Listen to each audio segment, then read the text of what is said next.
They were coming for her, but Faith wasn't in the mood to go anywhere. Not today. 21, 22, 23. She mumbled, counting the white ceiling tiles for the 50th time that morning. Compulsively, she rubbed her hand up the back of her head, feeling the unfamiliar stubble. Since she was locked up again, and hadn't seen a mirror in weeks, she figured it looked like a crew cut now. A couple months ago, she'd dyed her long caramel brown hair too dark and hated it. Her radical response was to shave her head. After the novelty wore off, she knew it wouldn't make any difference. Jet black, platinum blonde. She was the same damaged goods, no matter what the package looked like on the outside. Unable to concentrate, Faith lost count of the tiles. 1, 2. Try again, she muttered as she folded her hands behind her head. Fail again. 3, 4. A key in the lock made Faith raise her head from the stiff mattress. She scanned the room for something to throw. The room was as small as a prison cell and arranged like one. A single bed was bolted to one wall so a guard could peer through the 10-inch square unbreakable window in the door and easily check on the occupant. A one-piece metal toilet with no lid and a small matching sink were mounted on the other wall. The lock clicked, keys jangled, and the metal door swung open. When Faith saw Titus filling the doorway, her shoulders slumped.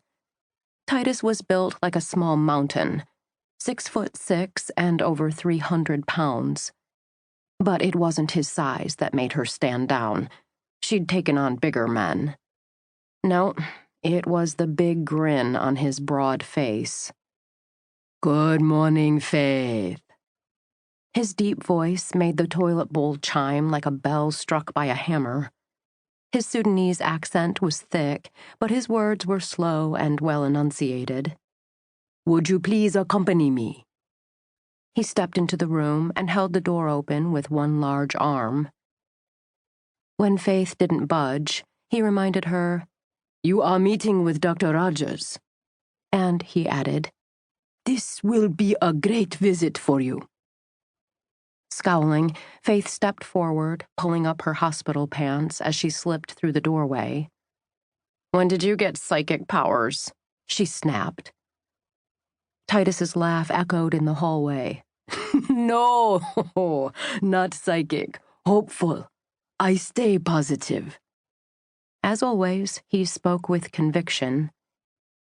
Faith lowered her head and kept walking. Hope. That was the last thing she was looking for. Right now, all she wanted was out.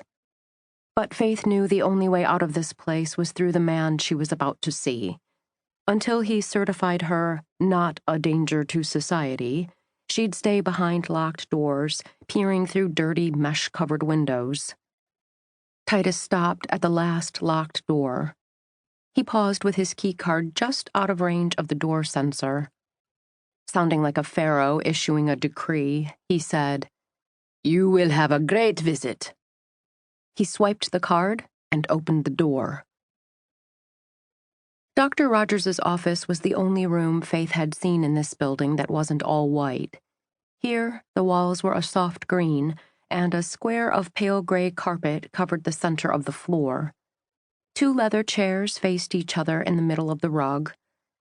This was the only room in the place where Faith didn't feel like a zoo animal on display. Dr. Rogers entered. Faith didn't dislike him, though not for lack of trying. His white medical coat, worn open to reveal a sedate white shirt, blue tie, and gray trousers, looked too big for his small frame and made Faith think of a child playing dress-up. And his chunky black glasses enlarged his eyes so he seemed constantly surprised or startled. He reached out to shake Faith's hand, but then seemed to think better of it and instead motioned for her to sit. Faith remained standing, not out of defiance so much as confusion. Did he believe her? Or not?